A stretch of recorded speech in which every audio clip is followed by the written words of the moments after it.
Buenas tardes, estimados hermanos. Les invito a que tengamos una reflexión en la palabra de Dios en la carta a los Hebreos. Les invito a que leamos Hebreos capítulo 4, de los versículos 14 al 16, que dice así la palabra del Señor. Hebreos 4, desde el 14 al 16. Dice así: Por tanto, teniendo un gran sumo sacerdote que traspasó los cielos, Jesús, el Hijo de Dios, retengamos nuestra profesión, porque no tenemos un sumo sacerdote que no pueda compadecerse de nuestras debilidades, sino uno que fue tentado en todo según nuestra semejanza, pero sin pecado. Acerquémonos, pues, confiadamente al trono de la gracia, para alcanzar misericordia y hallar gracia para el oportuno socorro.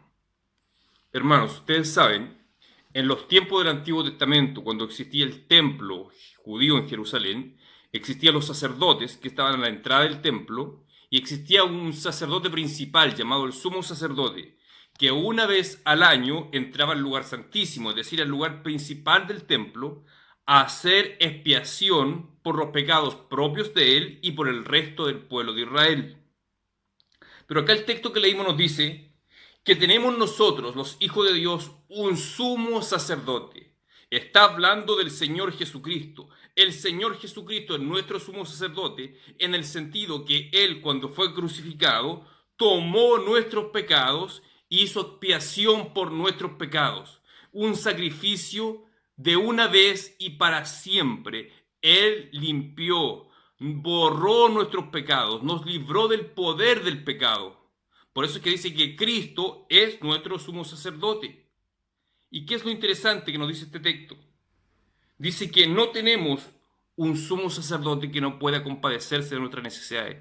¿Por qué? Porque Cristo vivió una vida como nosotros. Cristo Jesús es plenamente hombre y también es plenamente Dios. Ambas naturalezas están en Cristo Jesús, la naturaleza humana y la naturaleza divina. Y en el sentido de su naturaleza humana, Él experimentó las mismas tentaciones que nosotros experimentamos hoy en día. Así que, hermanos, ninguno de nosotros puede decir: Dios no me entiende. Dios no entiende la forma como yo soy tentado, la forma como yo soy probado. No, porque Cristo Jesús fue también tentado. La diferencia es que Él no pecó. Nosotros sí pecamos continuamente. Cristo Jesús nunca pecó. Han habido durante la historia de las iglesias muchas sectas que han enfatizado solamente un aspecto de la naturaleza de Cristo. Algunos han enfatizado su naturaleza humana, otros su naturaleza divina.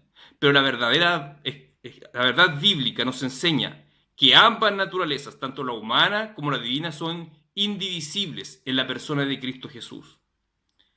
Y entendemos que en su naturaleza humana padeció frío como nosotros, padeció calor, padeció hambre, padeció tentaciones también. Así que no puedes decir, hermano, que Dios no te entiende. Por eso es que es el texto que no tenemos un sumo sacerdote que no pueda compadecerse de nuestras necesidades, porque Él también experimentó necesidades como nosotros, mas Él venció. Así que tenemos esa gran noticia, que Cristo Jesús se compadece de nosotros.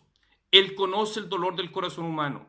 Recuerda cuando murió su amigo Lázaro. Él lloró. Él sintió el dolor humano. Él sabe lo que es el dolor de la enfermedad. Sabe lo que es la angustia, la ansiedad. Él también pasó por eso. Solo que Él venció por medio de su fe en el Padre y por medio de la oración, por la dependencia absoluta que Él tenía del Padre. Ahora, como tenemos este gran sumo sacerdote a nuestro favor, es que es posible que nos acerquemos confiadamente al trono de gracia.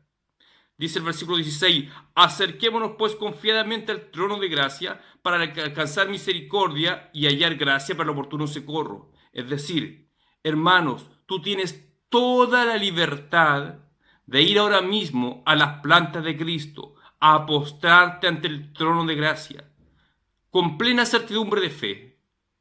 Dios te escucha tus oraciones, no dudes de eso. Con plena sinceridad, porque Dios sabe todo, no le podemos esconder nada a Dios.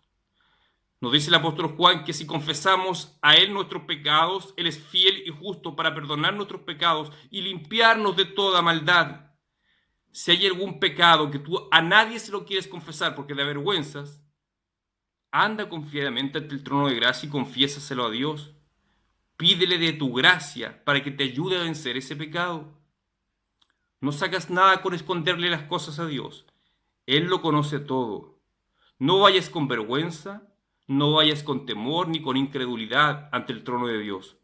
Puedes ir con confianza, porque Cristo, que es nuestro intercesor ante el Padre, conoce la debilidad humana. Él conoce lo que tú estás sintiendo. No creas que Dios es indolente a tu dolor, a tu realidad. Él no es indolente, no es indiferente. Él, en la persona de Cristo Jesús, sintió también lo que tú sientes. Así que ese es el argumento que te permite ir al trono de gracia con plena confianza. El trono de la gracia te está esperando, no para castigarte, no para condenarte, sino que para entregarte gracia para el oportuno socorro, o dicho de otra forma, para ayudarte en lo que tú estás necesitando ayuda. Si en este momento estás necesitando que Dios te ayude a vencer en las tentaciones, la gracia está disponible para ti. Si necesitas un milagro de parte de Dios, un milagro de salud o de cualquier tipo, el trono de gracia está ahí, disponible para ti. La gracia de Dios está disponible para el Hijo de Dios, para el creyente, para aquel por quien Cristo murió. Así que, hermanos, si tú eres creyente en Cristo, tienes acceso al trono de gracia. Acércate de Él confiadamente. Te invito a que lo hagas cuanto antes.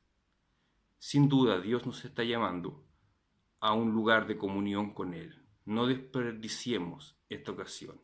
Que Dios te bendiga, estimado hermano.